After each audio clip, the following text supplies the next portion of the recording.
stated the fact that you are addicted to it. Oh, yeah, no. I'm definitely a recovering porn addict. How do you want to start? I don't know.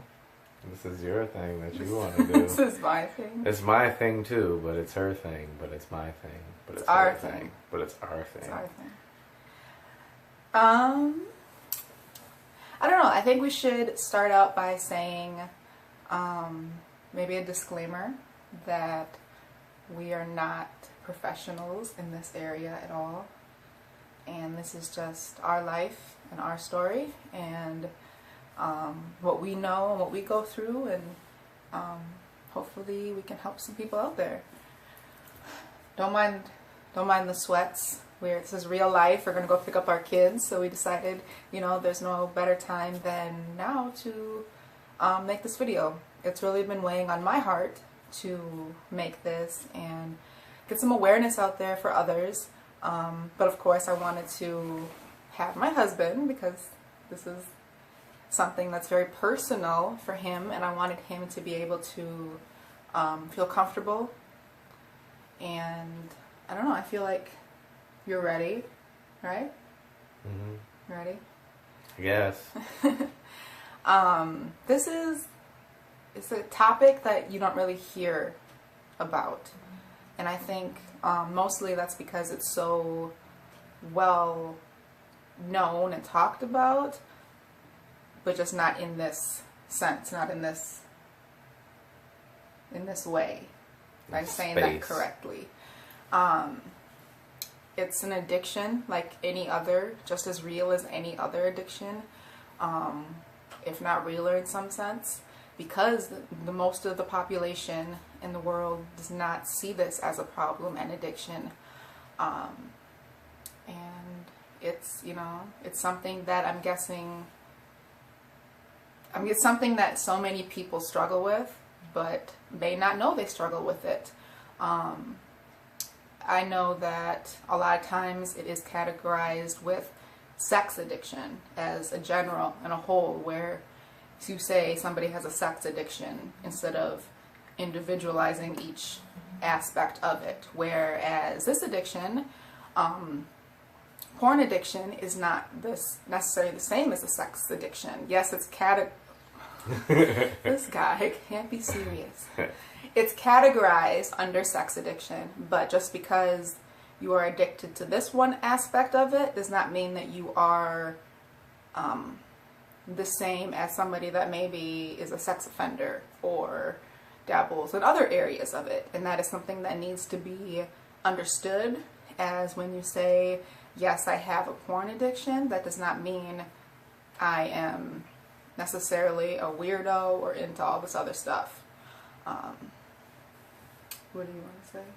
Yeah, I like to usually be prepared for these kind of things, but we've talked about it, and definitely want to get some awareness out there and be open and honest, because our goal is to let people know that there are folks that are out there that are suffering, whether it's secretly, not secretly, in the open, not in the open, destroying marriages or whatnot, from the inside out, and the persons that are struggling with it. Because just like any other addiction, most addicts don't want to be addicts. They just need help. And a lot of times we're quick to judge, but we don't know the story of every person, of how they got to where they got. And we want to break down each aspect and try and help people. And how long? Just be there. How long have you been struggling? Oh man, off and on for quite a few years. Since you were 15? Probably, yeah. Yeah, I know it's something he battled with before we got together and got married, which we've been together since 2005, married since 2007. We have our 4 beautiful kids, and it's something that he's continued to battle with before me, and we continue to battle together and separately now. I know I want to make a couple more videos as how wife of a porn addict, how do I handle things, how do I keep my household safe, and keep him from falling back into it. What kind of steps and precautions do we take? I'm going to make a couple videos about that. Just maybe answering anybody's questions if you're unsure really what qualifies as a porn addiction, what, you know, maybe you know somebody that falls into this category, maybe you do, maybe a loved one. It's something that needs to be addressed because, you know, like we've stated, it is a real addiction, and it's something that Sean battles with daily, and it's something that I battle with as being his wife. It's affected many areas in our relationship. We've had some really dark times, me as a couple, you know, battling his addiction, and you know, things we've gone through and overcame, and just like they say, I don't think anybody's ever free from addiction. You're always going to be a recovering addict, you know, whether that be the rest of your life, be clean from the addiction, or whether it be a few months, a few years. I think it's something that people always will struggle with and battle, you know. You're always going to be, oh, don't cry.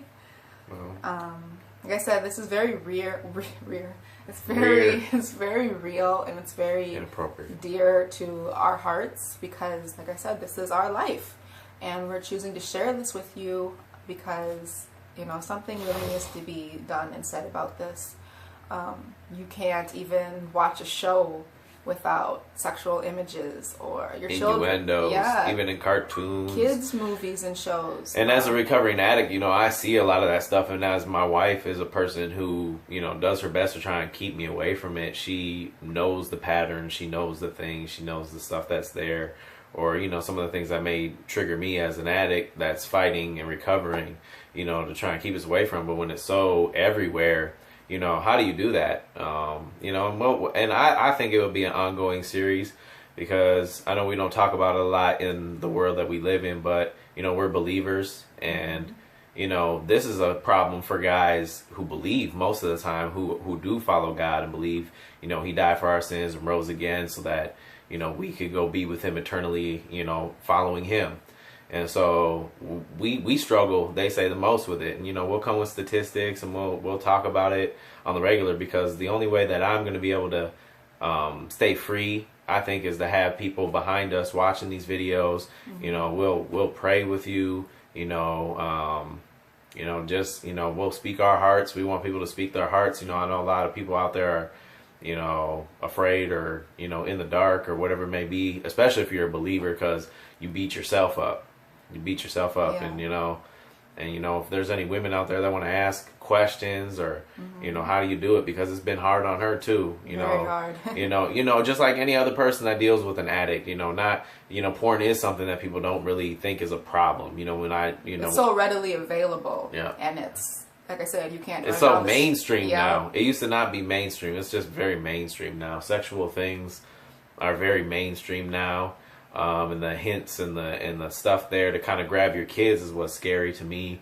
And being a person who has to fight that every day, you don't want your kids to go through that. You don't want them to. Like we talked about, people don't see it as a problem because the world doesn't address it as a problem unless it gets into the realm of, you know, you're an offender, or you're doing the weird stuff, or you are a real sex addict, where you are out there just sleeping with everybody, which is not the case in this situation at all. No. It's not. It's not the case. So I think unless it gets to the extreme points, people aren't talking about this. They're not saying, you know, Sean, you've had friends that have said, what's the problem? I look at this and do this all the time. You know, I've had counselors that is that have said, well, what's the problem? That you pay for to go see, to help you when you tell them I got a problem. That was like, well, I don't see the problem, but we'll try and help your wife cope with sexual desires, and like, it's very frustrating. So it's something that we have kept really to ourselves, and very few people know about his addiction or what we struggle with. Until now, because it's embarrassing. It's very embarrassing. But it's good to come out the dark, because a lot of people, we struggle with stuff in the world, and we label it stuff, but it's something that you know you got to battle. You know, you shouldn't label it something and be okay with the okie doke. You got to get over it, and you need a strong backing to help you get over your stuff that your flesh desires. You know, because it is a battle, it is a struggle, it's a pulling force. You know, just like anything. You know, when a person wants to tip the bottle back, there's a pulling force behind that, and you know sometimes. You know, it's not a cop-out because we give in and we say yes, you know, when we stumble and we fall across these paths, but, you know, you don't want to give in to that pull, is what I'm saying. You know, I don't know. I think it takes a lot of guts and a lot of courage for you to open up to, you know, whether one person watches the video or, you know, thousands of people watch a video, you know, if you can just affect one person and help one person in any way, I think then, you know, you've really done your job and your part. And I think, you know, I really commend my husband for allowing me to make this video and to put it out there, you know, because of course there's going to be judgment, there's going to be scrutiny, because a lot of people don't understand, and they won't until or unless it's something they have to go through or somebody they know or they love goes through. It's easy to judge, it's easy to make fun and say and laugh and say, you know, that's not a problem, but until you've lived that life or you've known an addict, it's real and it's hard. Like I said, you know, he could be, you know, it's just as real as somebody that's addicted to drugs or alcohol or, you know, what it be, gambling, anything. Yeah, it's addiction of the mind, and it's an ongoing process, and it's something that, you know, we have to address every second of every day. Yeah. You know, and it's a choice. It's a choice. You can't help somebody unless they want to be helped. You have to have that conviction, I guess, as an addict, right? To want to get help and reach out there. And I feel that, you know, there were times when Sean, I feel like, said he wanted help, but he really didn't want help back in the day.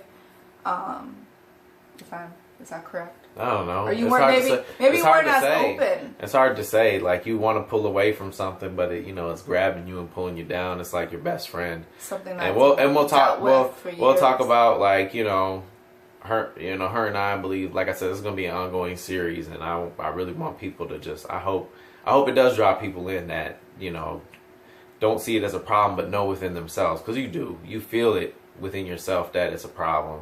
And it's something you should cast away from yourself, regardless of what you believe in. Yeah. Because, you know, it's a dark and evil entity, and we don't think it as it is. But, you know, that's a whole nother battle within itself, is getting rid of that industry. You know, and that's going to help, but that's not the end of the battle. You know, it's ongoing, and it will be ongoing. But, you know, we'll talk about it. Next time we'll come with stats. We'll come with, you know, we'll have stuff where we'll read books together, and we'll come with that. There are a lot of resources. I found things online. I found, you know, articles and books. Some are discouraging. Some are, you know, give you hope. As somebody that's dealing with a porn addict, you know, I've shed many tears. We've gotten to many fights. You know, and as the world continues to change and evolve, the technology is just everywhere, literally, you know, it becomes scarier to deal with an addiction like this, where, you know, it's easier to hide things or easier to find things through locked doors, as, you know, like a password or something on a system or on a computer. You know, there's so many ways around that these days, and so many actually apps and avenues that they create for people to be able to hide things, whether it be porn or whether it be, you know, darker things. You know, we see it all the time on TV shows, the back doors and the things that, you know, are created just to help people live, I guess, more sinful lives, crazy lives. I guess you haven't even really. It's my thing that I battle. And it's good to just, I think this ongoing series will be good for me as well as good for other people. Because all I want to do, and I told my wife, all I ever wanted to do is help people. I feel that's my calling, is to help people with this. And as I help people with it, I can help myself to continue to stay free, to be free, to keep going forward, to press on. Because we all need to encourage one another. Yeah, So. and that's what I think a lot of YouTube and things are about, is, you know, encouragement. And people watch videos to see, you know, encouragement, or to see, you know, really it's to be nosy, let's be honest, to see other people's lives. But, you know, as you can see in our other videos, and I hope you guys would subscribe and watch, that we are, you know, we're an amazing family, and we have 4 amazing children, and we love each other, and we're committed to each other, and we're committed to this life. And as crazy as it gets, you know, sometimes that's all you have, you know, whether it be a lot or a little. You know, you really have to cherish that, and you really have to just be thankful and grateful for what God does give you. Nobody's perfect. Nobody over here claims to be perfect. We are far from it. But I think, you know, if you continue to watch the series and ask questions, and, you know, we will definitely try to help as best we can. I've looked for other videos like this. You know, I've looked for help in things out there, and it's very few. There's very few resources besides what I said with the couple websites here and there. But, you know, to get help, even for you me, have to it's hard to find it. You know, shell out all this money, or really, I think what it comes down to is it's really hard to find help in this particular addiction. And we've looked, and unless you are court ordered for a sex addiction or something, it's very hard. It's very hard to find counselors or people that even address this or see this as an issue and as an addiction, which is another thing that we struggle with, you know, because he needs more than just me leaning, you know, having him lean on me and me be in his corner. He needs outlets, people to talk to. He needs people in his corner. And when, you know, family members and friends and counselors and people don't see this as a problem, he does feel alone, I'm guessing, most of the time. Yeah. And it's something he doesn't want to talk to me about, you know. And as hard as it is, I'll get more into what I go through with this, or have gone through, in a separate video.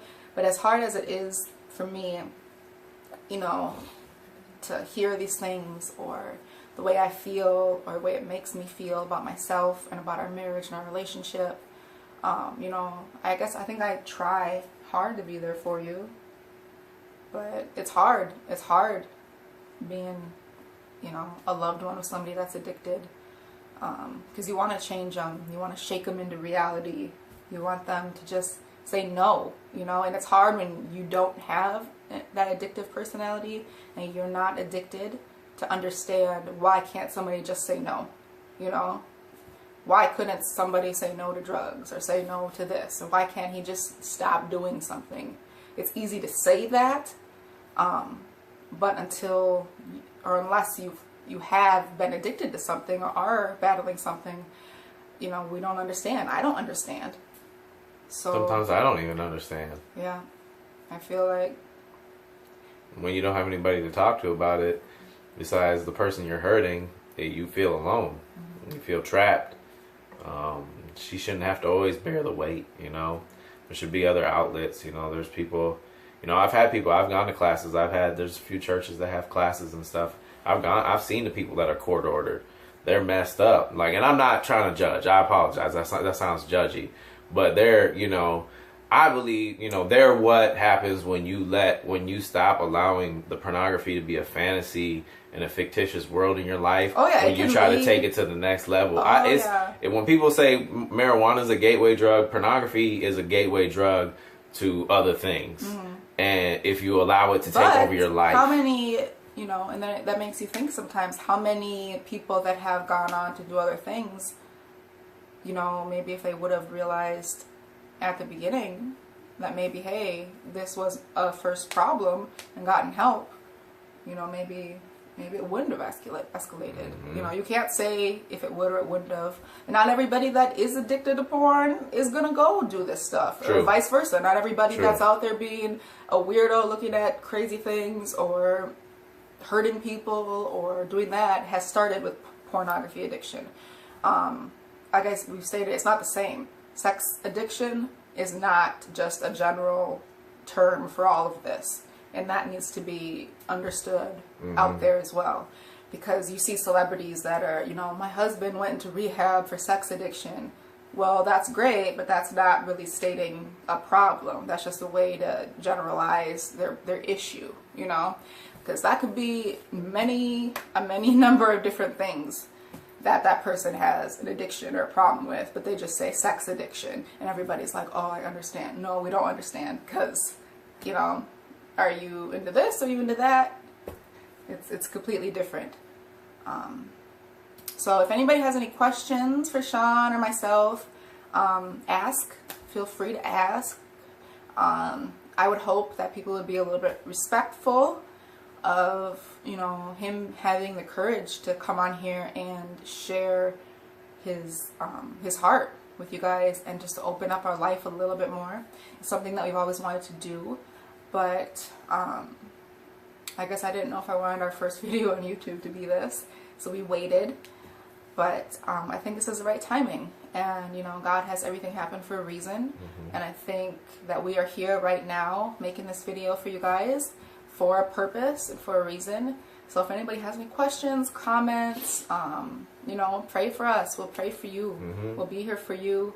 Like I said, I'm gonna be making a video about my life being married to a porn addiction, my life being married to somebody that's addicted to porn, my life, my life, and the things I have to go through and we have to go through, things that we've been through. The steps we take in our life, in our daily, you know, day-to-day life, to keep us safe, and my kids safe, because it's a scary world that we live in. It's very scary, and you know, you can only do what you can do, and I guess just give the rest to God, right? So, hope you guys are having a blessed day. We're gonna go pick up our kids. Can't wait to see them. Yay. And we'll see you for our next video. Bye. Bye. Subscribe.